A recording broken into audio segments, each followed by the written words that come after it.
We read this morning from the Gospel of Mark, chapter 16, verses 1 through 8. When the Sabbath was over, Mary Magdalene and Mary, the mother of James, and Salome bought spices so that they might go and anoint him. And very early on the first day of the week, when the sun had risen, they went to the tomb. They had been saying to one another, "Who will roll away the stone for us from the entrance to the tomb?"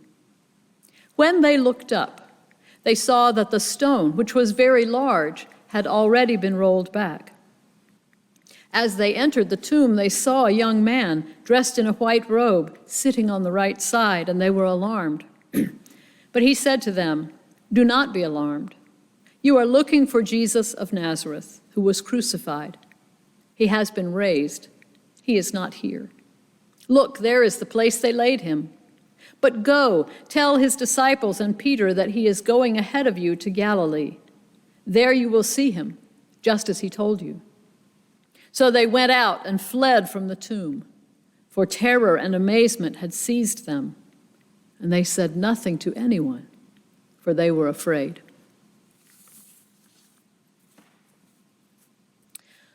Just how big was that stone anyway? I got to thinking about that this week.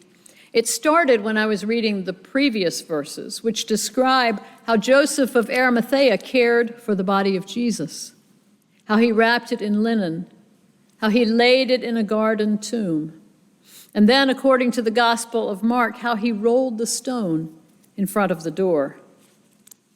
And I thought, wait, if one man could move the stone, couldn't three women? Instead of saying, "Who will roll away the stone for us?" why were they not saying to one another, "Wow, that stone is going to be heavy, but Joseph could move it, so we should also be able to if we work together"? Well, I'll tell you who does think about that. The chief priests and the Pharisees, as reported in the Gospel of Matthew. They decided to seal the stone, probably by wrapping rope around its edge, covering the rope with clay or wax, and affixing an imprint. And they set some men around the tomb to guard it, because they were afraid that Jesus' followers might steal the body and claim resurrection, so they put extra security in place. They knew that one determined person could move that stone. I have always pictured the stone as so big. Maybe I got that from the Gospel of Matthew. In Matthew, the stone is rolled away by an angel, and the movement causes an earthquake. By the time of Matthew's Gospel, likely written a little later than Mark's, the stone seems to have grown in size and importance to the story, as suggested by the fact that the angel addresses the women while perched saucily atop the stone. So if you're a long-time reader of the Gospels, you've probably got a mental picture of the stone. How big is it in your mind's eye? Is there any significance in the size of the stone? Is it so large in your mental picture that no human could roll it away? In the nation of Chile, under a mountain in the Atacama Desert, lies what remains of the San Jose mine.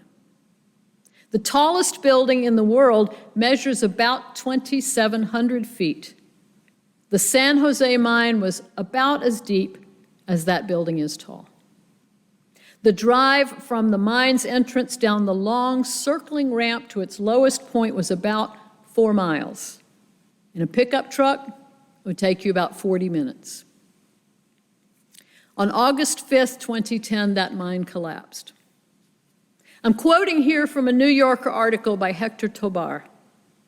A single block of granite-like stone called diorite, as tall as a 45-story building, had broken loose and was falling through the layers of the mine, knocking out sections of the ramp and creating a chain reaction as the mountain collapsed. Men inside the mine were thrown across its chambers, and waves of pressure made them feel as if their skulls were bursting. The mountain, writes Tobar, had become a pulsating mass, and boulders emerged from the blackness and bounced downhill. A group of miners scrambled into a truck and drove up the ramp as far as they could, one man walking ahead with a flashlight to guide them through the dust. When they could go no farther, they got out of the truck and walked about 50 yards. And Tobar writes, the beams of their flashlights struck a bluish-gray surface of diorite, a smooth wall of rock that now blocked the ramp completely. One of the men, Luis Ortua, later said that it looked like the stone they put over Jesus' tomb. How big was the stone over Jesus' tomb?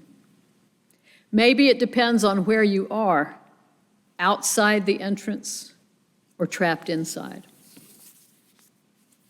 Hector Tobar's story of the San Jose mine disaster is one of the most powerful stories I have ever read.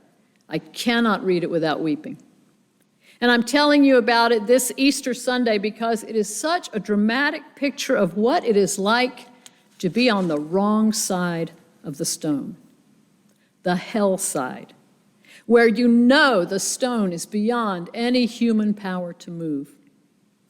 When Luis Ortua said it looked like the stone over Jesus' tomb, he wasn't picturing a stone that Joseph of Arimathea could roll away by himself. For the 33 miners trapped below the surface, the size of the stone determined the magnitude of the crisis. The stone in front of Jesus' tomb was a symbol of profoundest separation from everything, from the world, from life, from God. For the first 17 days, the men lived off of a small store of emergency food supplies meant to sustain them for about 36 hours. Their meal on the second day, 1 teaspoon of canned tuna and 2 cookies apiece, would seem like a feast in the days to come. Emergency water supplies were gone in a day. After that, they drank water from industrial tanks tainted with motor oil. In the sweltering underground heat, the men slept, they talked, they wrote diaries, they starved, and they sought alternate exits without success. After one such search, Mario Sepulveda, something of a leader in the group, told the others, the only thing we can do is to be strong, super disciplined, and united. They began gathering daily for prayer. Their prayer meeting eventually included sessions of self-examination, where the men apologized for ways that they had hurt the group. The description of those meetings is deeply moving and is all by itself reason enough to read this article, which I hope you will. There is going to be a link to it on the website. On August 8th, about 78 hours into their ordeal, the men heard far above them the noise of a drill. For the first time, they knew that people on the other side of the stone were looking for them, and that made a difference. Victor Segovia wrote in his diary, "We are more relaxed. Down here, we're all going to be family. We're brothers and friends." But the next day, exhausted, he wrote, "The drilling is going really slowly. God, when are you going to end the torment? I want to be strong, but I have nothing left to give." It took another 13 days for the drill to break through. And when it did, said Carlos Mamani, it felt like a hand had punched through the rock and reached out to us. The drill created an opening through which they could breathe fresh air, receive food, and communicate. But getting them out of the mine took another 6 weeks. Meanwhile, celebrity descended upon them. Says Tobar, offers of money for interviews and endorsements reached their family members. The men's sudden wealth and their growing fame led many to bicker. For the first time, the men began to fight about religion, and attendance at the daily prayers dropped off. Mario Sepulveda said he could see the insect of greed and vanity destroying the brotherhood.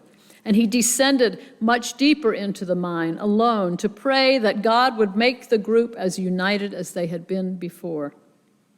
When he returned, covered with mud, and others asked him where he'd been, he answered, "I was fighting the devil." This article was published in 2014, and I have kept it in my files for these 7 years. I've kept it to remind myself of how things changed with the anticipation of freedom.